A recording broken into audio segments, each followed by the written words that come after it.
the 2026 Dodge Durango GT Blacktop Redline all-wheel drive Hemi V8 in Destroyer Gray over Black. This year, Dodge has unleashed the V8s across all the trims again, which I have to say thank you, Dodge, for doing this, because they are known for performance with a raw-powered V8, and they just won't let it go. I'm Anthony from Supercar Throttle, and they refuse to change the recipe for success, which is awesome.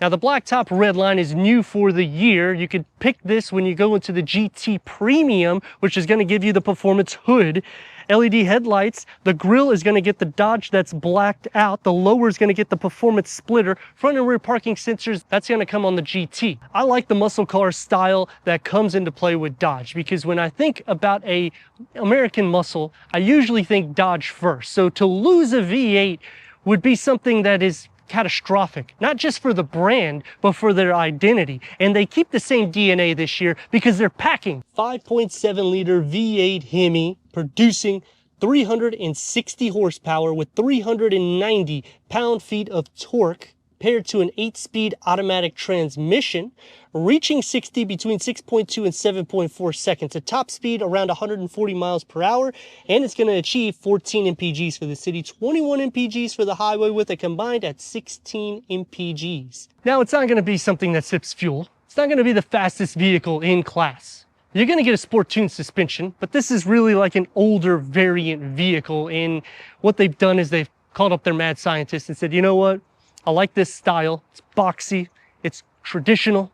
Throw this big V8 in there. That's a lot more weight than a twin turbo V6 or even a single turbo V6. Give whatever power numbers you want. Nobody's going to care about the MPGs. That's what you're getting here with a third row variant. So it's going to be a smoother drive, even though you got the sport tuned suspension. But comparing it against competition, it's going to be the worst in class with MPGs. It's not going to be the best in class with towing capabilities, but you still can go up to 7,200 pounds with this trim, 1,350 pound payload, so it gets the job done. It's ticking the box for a third row American muscle SUV with 8.1 inches of clearance. The Blacktop Redline package comes into the side with a 20 by 8 inch black nose split 5-spoke wheels. Hemi badging is going to get blacked out. You also get the crossbars with the black. Another con that comes into play is the auto industry is kind of playing with us. You only get 8 different colors to configure when you go into the Dodge. And I think there's only like 2 or 3 that's free. Really, you only get like 1 color in the interior, but there's 3 different trims. I mean, they're not giving us a lot of variety, especially considering this is over $52,000 with the packages that we've ticked. And then when you're considering the power that you're getting out of the V8, to me, it can feel like a loss of power. I mean, that's not a huge bump considering performance competition. It would be nice that this was standard at like 405 or 420, because this is a big engine. The engineers can get a lot more power out of the V8, but they're just not doing it. They're literally sticking to their DNA with saying, just throw a big engine in there and give us some exhaust. The Blacktop Redline package gives us the rear spoiler. You get the GT badging with the red that's going to highlight it, and all the badging getting the black aesthetics. Dual exhaust that is exposed. I'm okay with the styling because it fits the brand. I'm okay with the V8, just I wish it had a little bit more power underneath the hood because it is a huge engine. But let me know your thoughts in the comments. And if you're new to the channel, click the subscribe and the like, because all these clicks help with the algorithm so we can bring more vehicles to the channel.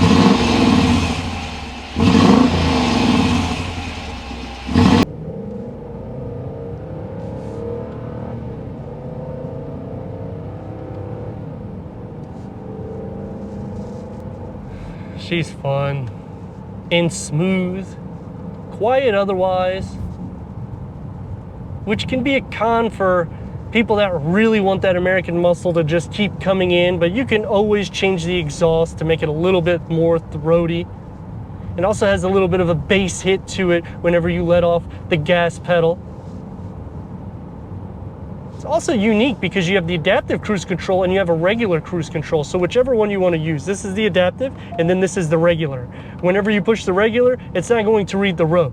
So it can be good when you're going on a long trip, because I know for me, I kind of don't like the adaptive cruise control as much as I used to, because people are just going slow, going fast, and then it continuously slows your vehicle down. So they literally tailor it where you can drive this every day.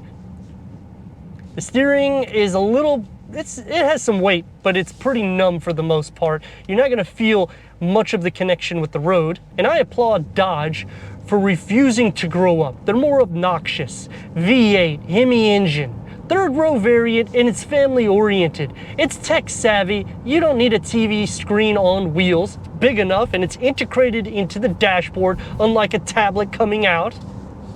It is dated in the interior. They could do some updates and clean this up, but it's a comfortable ride. The seats are cushioned very well. Like sitting on a lazy boy, you just can't really recline it enough because they don't have any cushion extensions. But because you have such a smooth ride, and it's a quiet ride, you just hear air funneling around you because it's a box on wheels.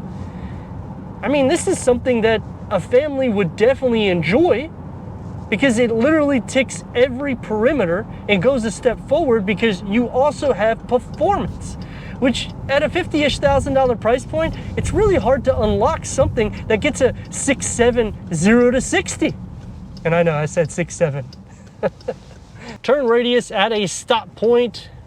It's gonna get about 2 lanes. Let's rock and roll.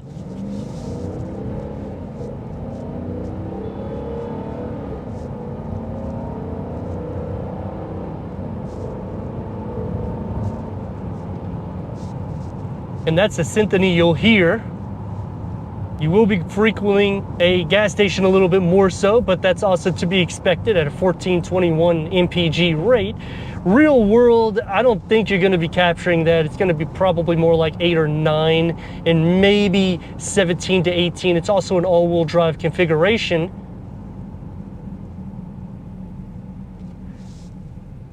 Braking on the vehicle, if I have to stop on a dime, I can. It does feel a little bit more heavy in that category, but you also have to consider the engine itself weighs a ton of weight.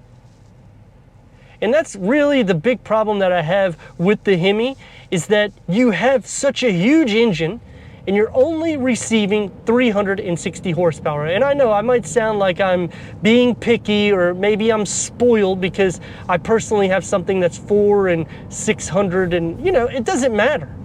What I'm getting at is you're paying $50-some thousand. They haven't really bumped up horsepower forever. They haven't changed much forever. So when you're getting the same recipe, it definitely tastes good, but in some categories, you want something new also. And that's really where this could be something forgotten. The drive to it is great, and the purpose is awesome. And for a third row, everybody can fit at my dimensions, which means adults. You have plenty of cargo, plenty of towing. It definitely ticks the box for the everyday use, but with competition increasingly starting to engineer a little bit better, it starts making me question, why isn't Dodge doing the same thing?